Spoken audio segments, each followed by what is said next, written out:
It's being called the most sweeping change in the history of healthcare in the U.S., the Patient Protection and Affordable Care Act, Obamacare. This is a live town hall meeting on the Affordable Care Act, what it means to you and your family. Presented by Arch's Health Plan, the way healthcare gets better, and by Fringe Benefits Analysts, simplifying the Affordable Care Act for you and your family. Now, the host of tonight's live town hall meeting, Rod Arquette. And good evening, everybody, and welcome to our live town hall meeting on the Affordable Care Act, otherwise known to many of you as Obamacare. As a matter of fact, the Patient Protection and Affordable Care Act was signed into law on March 23rd of 2010. It is, without a doubt, maybe the most sweeping changes that this country has ever seen when it comes to the delivery of health care. And it is going to impact just about everybody out there. And the idea behind this program tonight is really to provide you with information about how it does affect you individually, or you and your family, or your employer, whatever the case may be. And that's what we're going to be talking about tonight. Now, we could debate the politics and policy of this until the cows come home, as I like to say, but that's not the idea behind this program tonight. The idea is to provide you, the listening audience and our live studio audience, clap if you would, folks. We got to let people know you're here. There you go. We've got to let you know you're here. That we're here to answer your questions, and for our listeners driving home tonight, if you have a question, we invite you to call us at 888-570-8010. The studio audience, we have a microphone set up here for you to answer those questions. But without a doubt, this is going to impact each and every one of us, and that's why we want to answer your questions tonight. Let me take a minute to introduce our guest tonight, because we really appreciate them taking time out of their busy lives to spend an hour with us tonight. To my far left is Robert Spendlove. Mr. Spendlove is with the Governor's Office. As a matter of fact, he's the Deputy Chief of Staff and Federal Policy Director. To my far right is State Representative Jim Dunnigan. He represents District 39 in Taylorsville. Representative Dunnigan will be here for the first half hour, and he has another town hall meeting to go to tonight as well on the same topic. And then sitting next to me on my right is Robin Sellers. Robin is with Fringe Benefit Analyst. She's the healthcare industry for 18 years. You sit and talk with Robin, and you can almost get all your answers right away, and that's why we asked her to be on this panel tonight, as well as Dr. Doug Smith. He is with Arch's Health Plan. He is their Chief Medical Officer. So as we begin this tonight, another reminder, the floor is open to you. Those of you who are here tonight, if you have questions, we invite you to pose your questions to these panelists and to our callers at 888-570-8010. I want to begin tonight, and I want to pose the first question tonight to Representative Dunnigan, who has dealt with this not only here in the country, but he's attended conferences around the country as well on this issue. Representative, what's the most frequently asked question that you get when it comes to Obamacare and the Affordable Care Act? Well, leaving the questions about the debate out, it'd be a lot funner if we could talk about I know it would be, but we may have disturbances here that we have to avoid. So one that I'm getting particularly from employers is, how is it going to impact them? Do they have to pay a penalty? Do they have to offer coverage? What kind of coverage? How much do they have to pay? So those are pretty consistent questions from employers. From employees or just individuals, they want to know, when can I get covered and how much is it going to cost?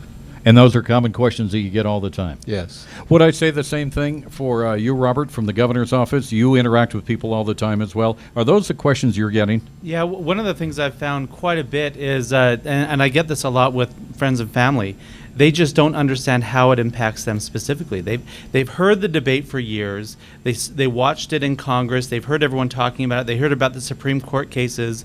It was a major part of of Mitt Romney's campaign, and now it's actually being implemented. You know, October 1st was the beginning of the opening of the exchanges, and January 1st is the beginning of the individual mandate. And they're saying, how does this impact us, and what do we do now?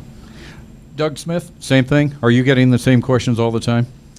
Exactly the same questions, and there's a lot of fear out there, and information that I think partial information that people are acting on, and I think we need to inform them, and hopefully this can be a good avenue to do that. All right, and I want to ask Robin the same question. I know you deal a lot with small businesses, but not only small business, but the individuals as well. What questions are you getting? The number one question we're getting right now has to do with the subsidies. There's a lot of misinformation. Do I qualify for a subsidy? What does that mean to me? The tables are somewhat complex, and we still don't really have all the answers. So a lot of people want to know about that. small groups are mostly coming to me asking, should I disband my policy and go all individual, or would that cost me more money? So cost is a huge factor for most everyone. As I mentioned at the beginning, a lot of almost everyone is going to be affected by this tonight, but I'd like to go through as we begin the question and answer period. And again, the floor is open to you if you'd like to ask questions. You can come up to our microphone or just give us a call. So many groups are impacted, but let me go through the various groups, and whoever would like to speak up and address the issue, you feel free to respond. What it means to you, the uninsured, people who don't have insurance right now, what does the Affordable Care Act mean to them? And I'll leave it open. Doug, would you like to address that? Yeah, as a physician, taking care of people that don't have insurance, it really ties my hands on what I'm able to do when I'm trying to care for them. So for those folks, I want you to understand there are some opportunities for you to really look. There's a lot of people saying, look, there's going to be a penalty. I'm just going to take the penalty. But I think that would be a slight bit short-sighted. I think as you go onto the site, now the site's not working so well. I hear it's had its unfortunately, problems. yes, it's had some significant issues. But when and if that gets up and going, that they're able to go on and look, I think it behooves everyone to really go and see what this actually means for them individually. Obviously, we try to put those tools out on our website so that they can actually access it and see what it would cost them, both the subsidies and the insurance. But there's a group of people that have been out of the market and haven't been able to afford care. They do get care when they need it. They just go to the emergency room, and it costs vastly more money than if you would go to a primary care office. And so you and me and every one of us that have an insurance policy actually end up subsidizing that care. Since they can't pay for it, then the hospitals and the providers end up passing those costs on to us. So I think it does behoove everyone to take that, and it's we believe that it's part of the personal responsibility that each of us to go out and see if there's an option for us to access care, and if it is affordable, to be able to get it. Robert, I want to ask you, Dr. Smith just mentioned the exchanges and what is taking place there. Utah has had its own exchange program for a few years now. I think it's referred to as Avenue H. Is that correct? That's How does that absolutely right. work, and how is that different from the federal program, or will they work hand in hand? Well, Utah is very unique among states. We started this process of developing our exchange back in 2007. We saw what was happening in Massachusetts, and we said, well, that sounds really interesting. Why don't we do something similar in Utah? So we started in 2007. It started off as a similar model to the Massachusetts model, but pretty quickly we realized what was happening in Massachusetts would not work in Utah. We have a lot of small businesses, we have a lot of young people, and so we developed something very unique, which has turned into Avenue H, and it's specifically designed for small businesses. It empowers businesses, empowers consumers, essentially uses a defined benefit program, which is very similar to your 401k. And so it allows businesses to determine how much they can give to their employees. They can give them a set dollar amount, and then those employees go onto the exchange and buy the right plan for them. And it's been very successful. It's been operating now for about 3 years in full operation. We worked very closely with the legislature to create it. While it's up and running now, while you have the individual exchange, which is in Utah, is being run by the federal government, Avenue H is up and going. We have 8,000 people on the exchange, about 350 businesses on the exchange, and they have about 70 different plans to pick from. So it's been working out really well. Representative Dunnigan, was the state of Utah ahead of the game in the development of Avenue H and these exchanges? We were way ahead of the rest of the country, and you can contrast the difference right now. Last week the exchanges opened, but actually the doors of our exchange have been opened, as Robert said, for several years. And the big difference is right now our exchange, our state-based exchange for small employers, is functioning, and it's functioning well. We did a beta test the first year to work out all the bugs before we opened it up to everybody. Unfortunately, we were not able to do that or have the federal government do that on their exchange. So we were years ahead, and it's showing. And that's one reason the federal government allowed us to continue to run our small employer exchange as the qualified federal exchange for small businesses rather than starting all over again. Another group that is going to be impacted, of course, are those people who currently have health insurance. How does the Affordable Care Act affect them? Robin, how would you answer that?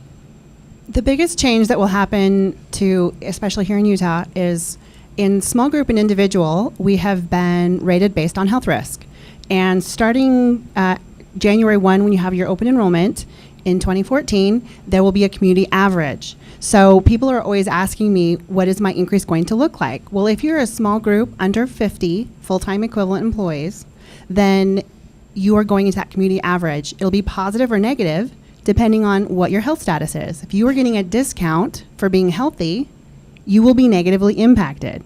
If you are paying a higher rate because you are unhealthy or older, then that rate will be coming down for you. So it depends on what end of the spectrum you are on, but it will make a huge impact on rates. Doug, I want to ask you about that as well, and the insurance rates and those who are currently insured. We've heard stories from around the country, some states saying our rates are going to go up 77%, others saying they're actually going to go down. Does it depend on where you live, if you're currently insured, if your rates are going to go up or down?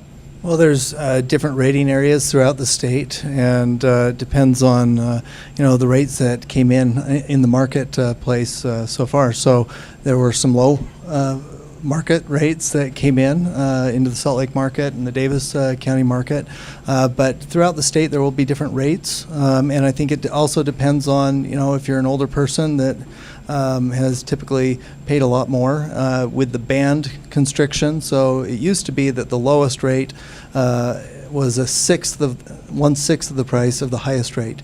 That is squeezed down to a 1-to-3 ratio. And so, like she was saying, depending on who you are and if you are sick, whether you're on the high risk pool, which I've talked to a number of people that were on the high risk pool here in the state, and they were paying a lot. They may come down. Depends on who you are.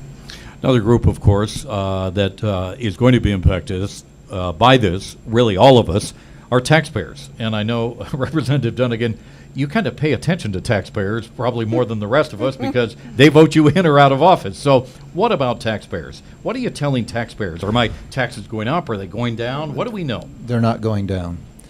Oh, really? Oh, shucks. Do they ever? Surprise, surprise, right? That is the short answer. I'll try to do this quickly. In general, as a state, Utah does not tax health insurance, because if we do, that's just going to raise everybody's rates. Unfortunately, with the ACA Obamacare, they're implementing a wide variety of tax. One is they're placing about a 2.4% premium tax, which means everybody's rates that has an insured product will go up by that much. That's going to be about $100 billion over the next 10 years nationwide. That's one tax we will all pay. There's a reinsurance tax that's going to pull brand new tax on your insurance policies come January 1 that's going to pull $100 million out of Utah next year. We send it to Washington. They take their haircut, and of that $100 million, we'll get about $60 million back to help lower rates in the individual market. There are many, many other taxes in the Affordable Care Act. Wow. Robert, how about that tax? And how is the governor's office trying to deal with all of this as well? Yeah, and it's a real struggle, because one of the things Obamacare does, you were talking earlier about coverage, and their focus really was on coverage. That was what they were trying to accomplish. So they allowed children up to 26 to stay on their parents' insurance. They got rid of pre-existing conditions. That was huge. Right now, the only health impact is if you smoke or not. That's it. So you can have hemophilia and you'll price the same as someone who's a marathon runner. But the problem is that costs a lot of money. I mean, to cover everyone and to get rid of pre-existing conditions is very expensive. I've got a list here of there's actually 13 separate tax increases that are associated with the Affordable Care Act. You know, everything from the medical device tax to the insurance tax. My favorite one is a 10% increase on tanning services. So, you know, they're specifically going after John Boehner. You know, but going after John Boehner. Good line. yeah. But you know, that's the thing, is a lot of people don't know all these different taxes, and we're not gonna understand how it's impacting us for a little while, still, because what they did was they front loaded the benefits, and then the taxes are going to hit us later, and we are nervous about it, and it will impact our state's revenues. Do you know when we'll start feeling some of these taxes? Robert just said they're going to be a little delayed, but when will we feel full implementation of this? The medical device tax is a 2.3% tax on medical devices, which makes no sense. If you're trying to lower the cost of health care, you don't put a brand new tax on medical devices. That is already in place. The health insurance tax, the reinsurance tax, many of these others, they begin January 1. So right away. All right. The idea is for us to answer your questions tonight. We've got a lot of callers on the line right now. We'll get to those callers, and the studio audience here, if you have questions, we invite you to step to the mic. We have a panel of experts here for you tonight. So we'll continue with our live town hall meeting on the Affordable Care Act and Talk Radio 105.7 FM, 570 AM right after this break. You're listening to a live town hall meeting on the impacts of Obamacare, presented by Arches Health Plan, the way health care gets better. All right, welcome back to our live town hall meeting here on Talk Radio 105.7 FM, 570 AM. The idea behind this is for us to answer your questions about the Affordable Care Act and how it's impacting you, your family, your business, whatever. And we want to open up the phones to you, 888-570-8010. We have members of the studio audience who have some questions as well. But let's go to our phones first of all, and let's talk with Virginia in West Haven. Virginia, welcome to this live town hall meeting. What is your question tonight for our panel of experts? Yes, I do. My husband's retired military, and we're on Medicare and TRICARE for life, and we were wondering how the ACA is going to impact us. All right, who would like to answer that question? I've got a panel of experts here. How will ACA impact retired people? I think I'll just start off. A lot of people don't understand that the subsidies and the discounted tax credits we're talking about, you're ineligible if you're on Medicare. So Medicare, as you know it, will stay in place. You'll still have Part A and Part B, and your supplement will still be sold to you. Most of the changes that we hear about, and you guys can confirm this, has to do with funding to hospitals and payment reform. So it's kind of on the back end. It'll be a little bit blind to the members. Dr. Smith, would you like to add to that? I would say, yeah, I agree with that. There is some moving there towards some payment reform, which we desperately need.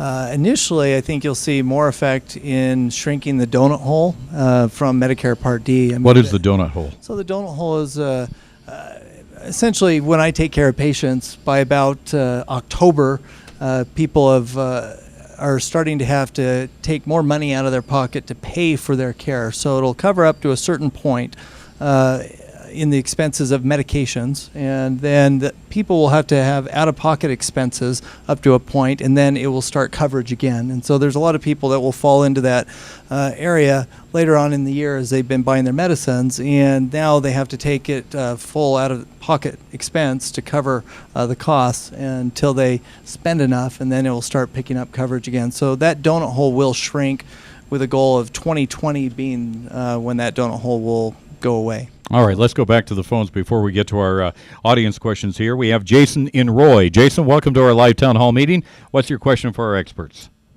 Hi. One of the problems that I'm having with this Affordable Care Act is I'm on the fence. I'm hoping that it'll make things cheaper, but I'm really mad. I'm 34. I don't need insurance right now, and the last time I went to the hospital, I was dehydrated. Feeling like crap. I went to the hospital. They charged me $300 and something for a bag of saline. I had two different doctors come in. One doctor came in and said, "Hey, I read your chart, and I'm getting ready to get off my shift, and I'm going to let the next doctor know." I had to pay both of those doctors to talk to me. I think part of the problem with needing insurance is that the reason you need insurance is because these things are costing so much. $30 for a Tylenol. I mean, why is it that these things are costing so much that makes it where you have to have insurance? Great question. Doug? It's a nature of the system which was developed back when Medicare was initially created. And it's a system where we get paid as providers for everything we do. It's a fee-for-service environment. And that is the thing that we need to get away from. One, there isn't transparency of pricing. And how can you have a true free market when there is no transparency. You don't know what you're going to pay. You get home and you find out a few weeks later that you owe all this money. And so we need to find ways to bring more transparency to the market so you know what you're actually going to pay and that there's more skin in the game. And so you start making decisions about where you receive your care. Anytime you walk into an emergency room, it's going to be dramatically inflated. It's very important for us to be able to provide an important and very vital base of primary care physicians with access ability so that people can get in a meaningful time before they get to the dehydration point so we can care for them. All right, Robert? One other thing I would add to that is, everyone knows that the cost of a Tylenol is not $30 and the cost of a bag of saline is not $300. What you're paying for is those people that don't pay. When you go into the hospital, they have to provide. We have a law in America that says you have to provide health care to anyone that walks into the hospital. They cannot turn them away. But the result of that is those hospitals have to pay for that somehow. So what they do is they have to shift the cost onto those that do pay. And it's a problem. And it's something that we need to address. Now, I don't know if an individual mandate, which direct answer to his question is, yeah, you're going to have to get healthcare, or you're going to have to pay the fee, or depending on whether you call it a fee or a tax, but you're either going to have to pay for healthcare or you're going to get fined. But that's the critical part of Obamacare. We fought it and we lost, and so on January 1 everyone's going to have health insurance. Doug, you want Robin? I also would just like to add really fast, a lot of people don't understand that the amount of payment that comes from both Medicare and Medicaid is significantly lower than the insured paid. And most of the healthcare reform structure has to do with fully insured group plans. And when the government is talking about Medicare reform or Medicaid reform, generally what ends up happening is a physician or a hospital starts getting paid less. Maybe they stop taking Medicare patients. Maybe they close their ER because they lose money. So it's a bigger problem than just uninsured. And I think that's the thing to me that's disappointing about the Healthcare Reform Act. It doesn't really talk about the whole problem. Okay, let's take our studio audience. They have some questions. Go ahead, whoever's first, please step up to the microphone. Give us your first name and what your question is. Yes, go ahead, please. My name is Cheryl. All right.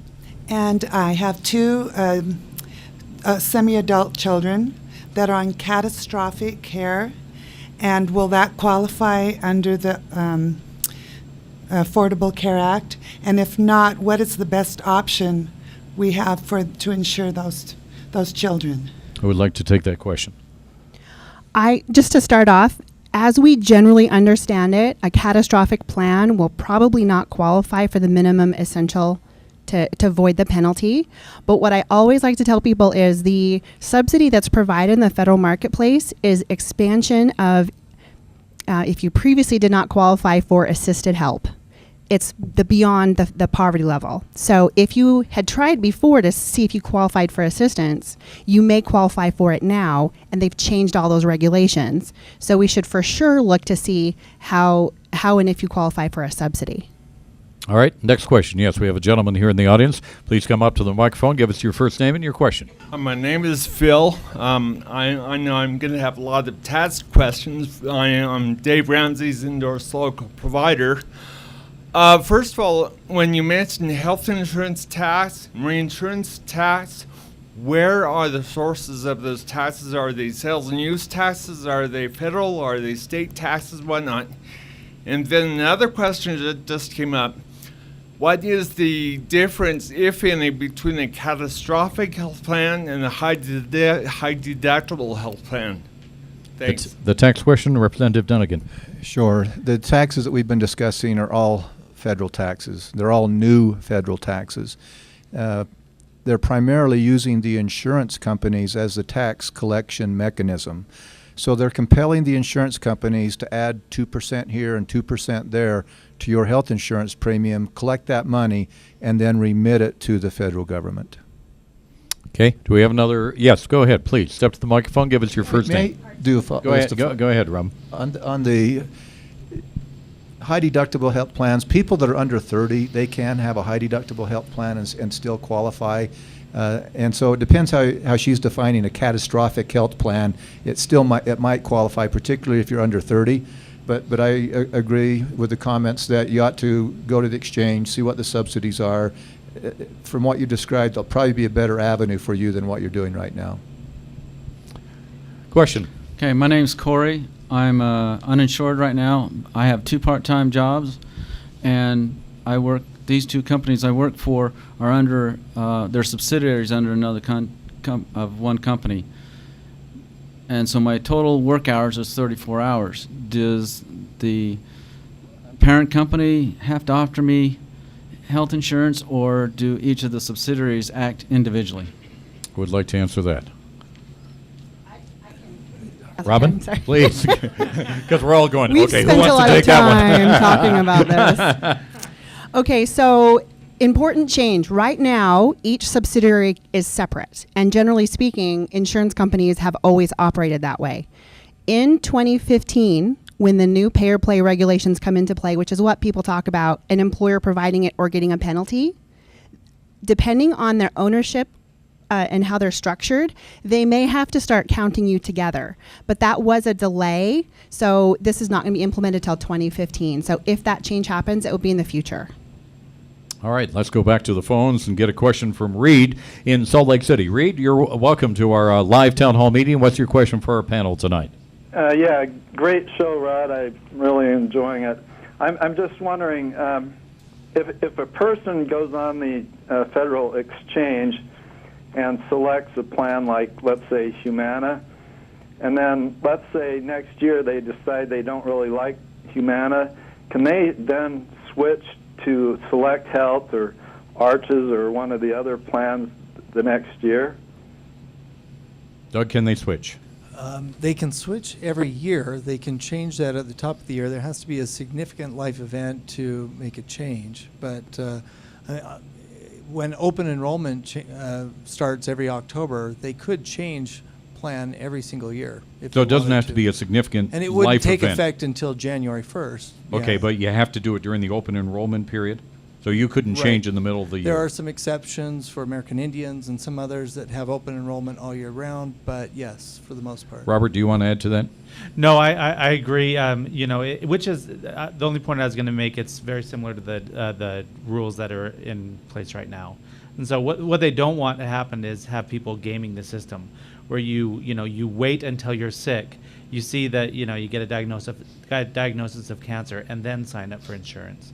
And so hopefully with the 1 year open enrollment period, it'll keep people from gaming too much. All right, we'll continue with our live town hall meeting. We need to take a break, but back with more of your questions here on Talk Radio 105.7 FM, 570 AM. Back in 2 minutes.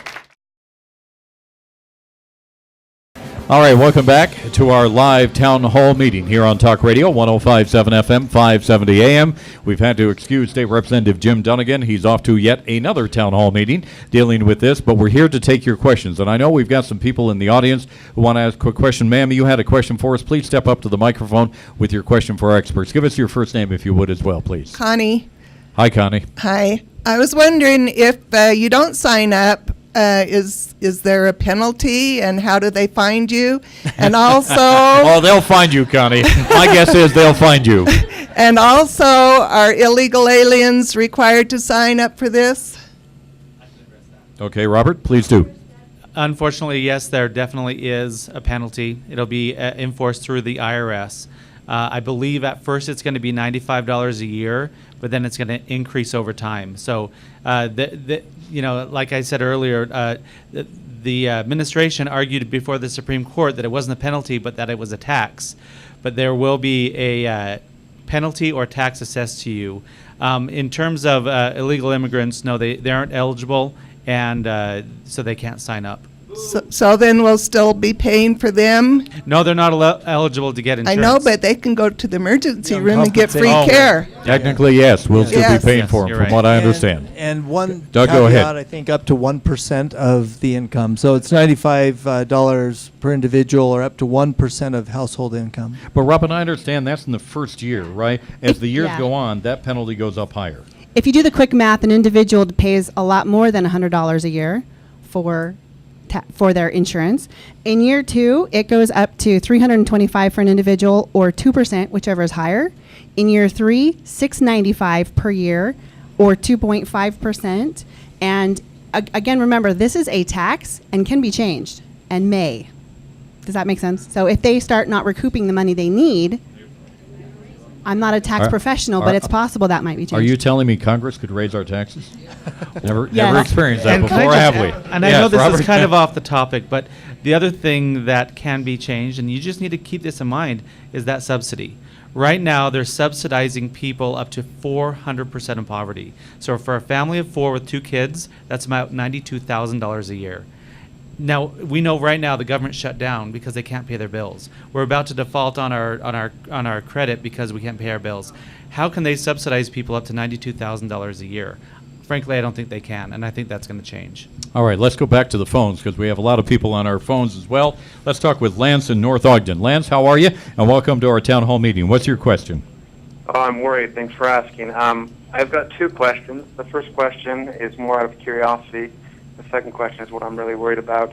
I've heard you guys speaking about how people who can't pay their bills go to the ER, and we subsidize that, and I understand that. If they are visitors from another country, or and they have insurance, but their insurance doesn't cover anything, or they're illegal citizens, can't we go back to their embassy and charge them the difference? And I have no idea whether or not that's possible or not, but the real question I have is, I'm 30 years old. I have been working for a company for about 10 years. They've always offered me really good health insurance. My wife and I just found out that we were pregnant, and we're about 5 weeks along with our first kid. And I'm really worried about what's going to happen with this. We're young, we're healthy. I don't know what our insurance is going to do. I know my company really steps up and tries to take care of us as far as insurance and benefits are concerned. And I want to find out where I can go to find out all the ins and outs, if there's any specialists, because I don't know what my company's going to offer yet. They have come out and made statements about, if you decide to go through the marketplace, you are going to have to pay taxes on your premiums, or I don't remember exactly, but you're going to have to pay taxes on your health care that otherwise may not have been taxed where you were going through a company. And so I'm really worried about what are my premiums going to be, what are my deductibles going to be, out-of-pocket expenses. If we have a child, is that considered a life-altering experience to change to a different type of insurance program? Along those lines, that's really what I'm kind of worried about. All right, Lance, thank you very, very much for your question, and congratulations. We like having babies in this state. There's something about this state where we like having babies. So let me ask you, who would like to answer his question? How will he be impacted by this, Robin?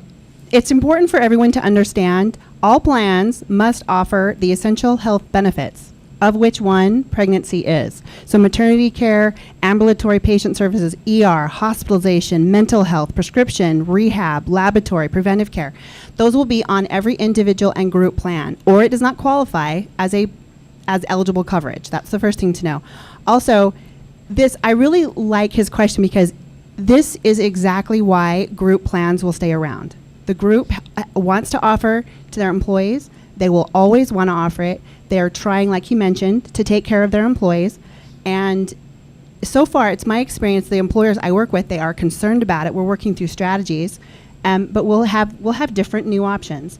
Maternity care will definitely be part of that, so we don't have to worry about that. All right, anyone want to add to it? Doug? And I would say it just depends on if what they're offering is judged to be affordable according to the Affordable Care Act. And so if you could actually go to the exchange to look for a different policy, if your company isn't offering a plan that would, one, be qualified, and two, be judged affordable, which is about 9.5% of your income if you're on the high end of the, then if they don't offer an affordable plan, then you would be able to go and access subsidies through the exchange. That is not functional yet, and so you couldn't go in and you couldn't get your pricing out of it yet. But that's one of the things that we're helping to inform people about. You could go to our site and look at plans and put in your information, and it would calculate your subsidy and all those things, and look at different plans that you would have options to purchase.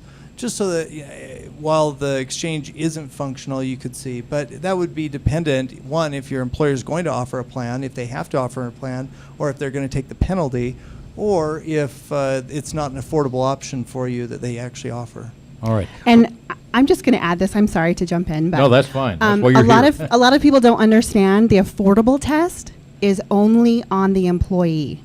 If it is affordable for employee-only coverage, the whole family is disqualified from a subsidy. And I never hear that correctly, so I just want to say it out loud. There you go. Correct. All right, Robin, thank you. We have I think we have one of our studio audience here. Sir, stepped up to the microphone, give us your first name, and go ahead with your question. Hi, Rod. My name's Reese, and I think I'm pretty informed about healthcare. I listen. If you are, would you let us know, please? No, I said I think There's an empty seat right there. Yeah. I listen to talk radio 105.7, so KNRS, but he was not paid to say that, by the way. Just so you know, but I'm paying for my own insurance out of pocket. I got a cafeteria plan. I'm paying about $250 as an individual. I'd be about $450 as a family. My question is, it's two parts actually. Representative Dunnigan mentioned there's 2.5% Fed tax on this. How many federal taxes are involved in this?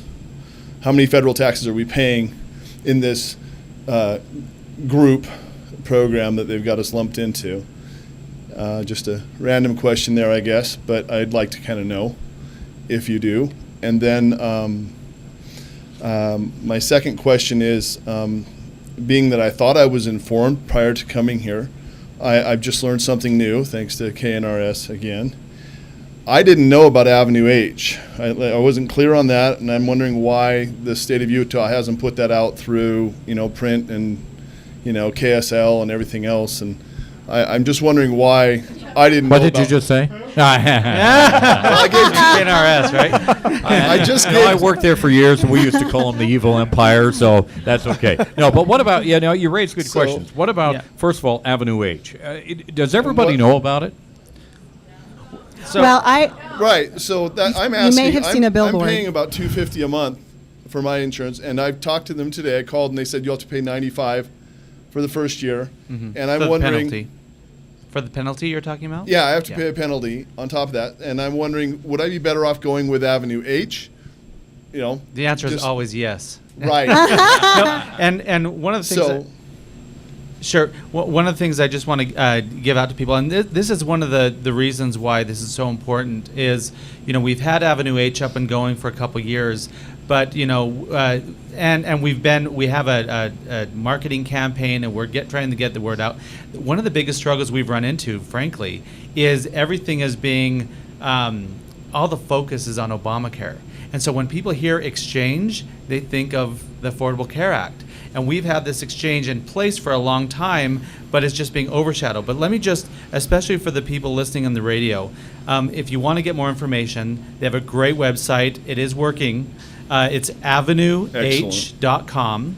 So just like it sounds, avenueh.com. And you can also call them. We have a call center. The number there is 1-855-850-2834. And it's a really helpful website. Really, I guess I'm a nerd. I think it's kind of fun to go on it. But you can shop around. You can look at your different options, and it's something we've designed it specifically to be as user friendly as possible and as helpful as possible. I want to go back to Reese's original question. How many taxes are going to go up? Fees and taxes. How many are? Starting January 1, there are two new taxes: the transitional reinsurance fee and the health insurance tax. You will see on your premium statement from the medical insurer. Now, employers can pay this, or they can pass it on to the employee. So it may be passed on if you are enrolled through a group plan. There was another one called the PCORI fee. That started in July. All of the carriers so far are paying that and not passing it on. So those are the three most immediate. There's a couple that have to do with a device, the medical device tax, the tanning tax. Those are already in place and a little bit blind. They increase their rates to pay it. You're not paying it directly, if that makes sense. Okay. All right. And can I? Yes, please add to it, Robert. So it's really interesting that you asked this question, because just this week we were meeting with the governor, kind of going through some of the initial budget estimates for this year, and we were told that because of a tax on health insurance, they're literally going to be taxing the state of Utah. You'd say, well, why would a government tax another government? Because they didn't think through it. The state of Utah, it's going to cost us about $2 or $3 million because they're taxing our public employee health program. So So the governor said, wait a minute, I didn't know about this. And so we looked it up. There's 13 new taxes as a result of Obamacare. And they're pretty much all over the place. Everyone talks about the medical device tax, but there's a lot of other taxes that you don't know about that are going to have a big impact too. Do you lump fees in? Are you calling fees taxes as well, or are there fees as well as taxes? Yeah, I'm an economist. I don't see a difference between a fee and a tax. Neither do I. All And, right, and thank sometimes you. they call it a tax, and sometimes So Reach, one final question. My I've got to final get to a question break. is, Yes. because I have a cafeteria plan, am I going to be better off? I mean, I'm paying $350 a year for my basic insurance. It's not covering everything, but I don't feel like I need it. I'm a pretty healthy guy, So, what is it that's offered on Avenue H? What are the basic plans there for the single or for the family of four? Or one of the real benefits of Avenue H is it is specifically designed for small businesses. So your business, I'm guessing, is pretty small. I'm an employee of a larger corporation, so. Okay, if you're of a large corporation, then you can't use Avenue H. It's between 2 and 50 employees. So that's really the target. One of our goals long term is to expand it out to larger businesses, but right now it's between 2 and 50 employees. They have 70 different plans to pick from. So what you do is you really can just go on there and find the plan that's right for you. And the best thing about it is right now, for instance, with my employer, I have a choice of 3 different plans. So it's pretty much, A, B, or C. If you go on the exchange, you have a choice of 70 different plans, and every employee can choose a different plan. So they can really customize it to what works best for them. So I just have to go start a small business then. Yeah, there you go. There you go. And All right, do Reese, you mind if thank I you. ask just a really fast question? Are you paying for an individual plan with your cafeteria? Yes, I'm sorry. We got you come back. I'm sorry. What was it? Are you paying for a direct individual plan through your cafeteria, or is that through your group, your medical plan? It's through the group. Through the group, okay. It's hard to tell exactly if you compare individual to group because they're not an exact comparison.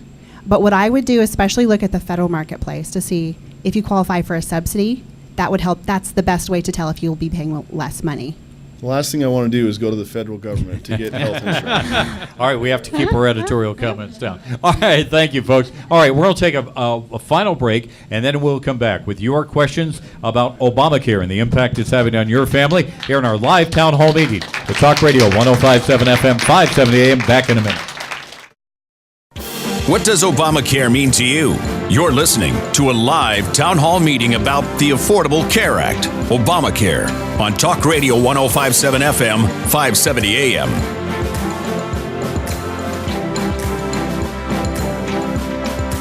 Right here on Talk Radio 105.7 FM, 570 AM. We've got a few callers on the line right now. We want to get to their questions. Let's go back to our callers and let's talk with Karen in Sandy. Karen, welcome to the show. What's your question for our panel of experts tonight? All right, the employer mandate has been delayed. So those of us who were planning to get insurance through our employer, they're holding off a year on that. So that means we're going to have to go out and find insurance on our own somewhere for a year. Is that correct? Sounds correct.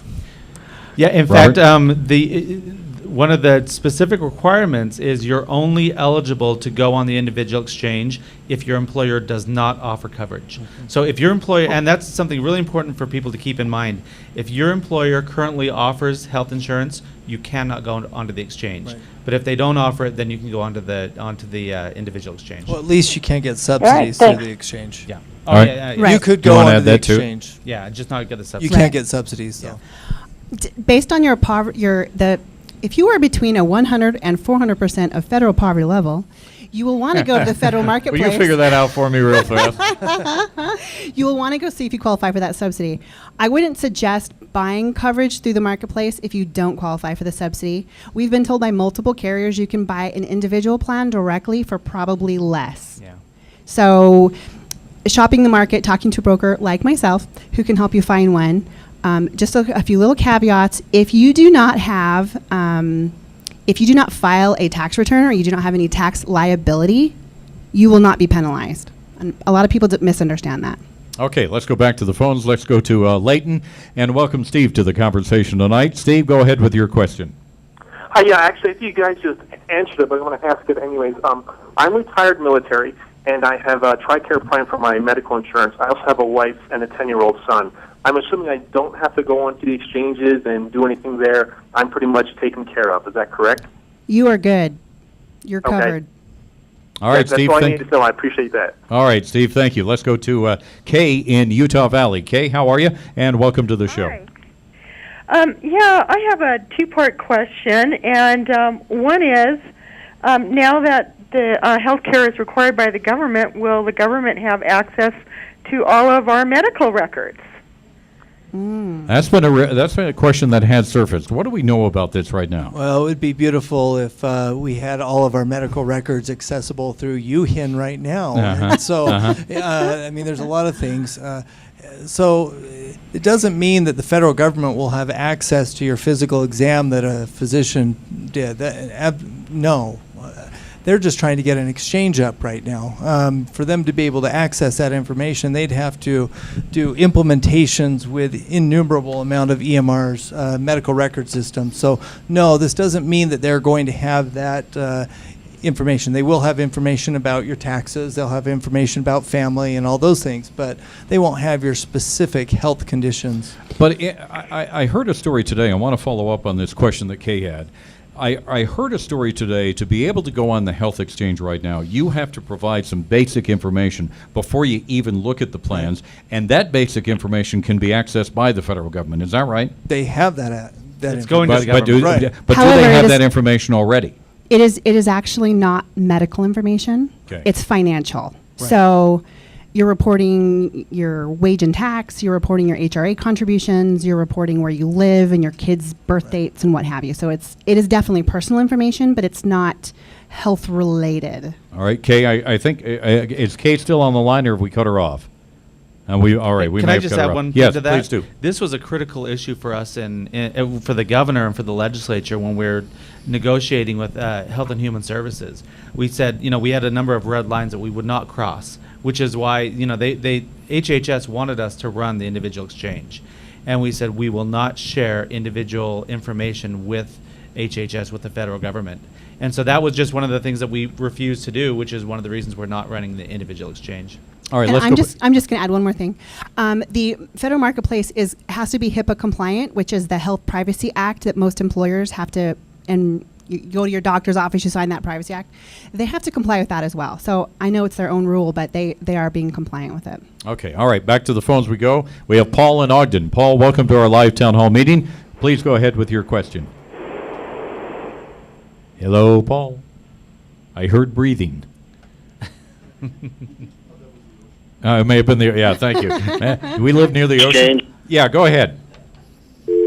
No, we have lost her. All right, Paul, we invite you to call back 888-570-8010, 888-570-8010. Do we have another question? Tom, go ahead with your question, if you would, please. As a dual-income family, if both companies offer insurance, do I have to choose one? Does both companies have to offer them?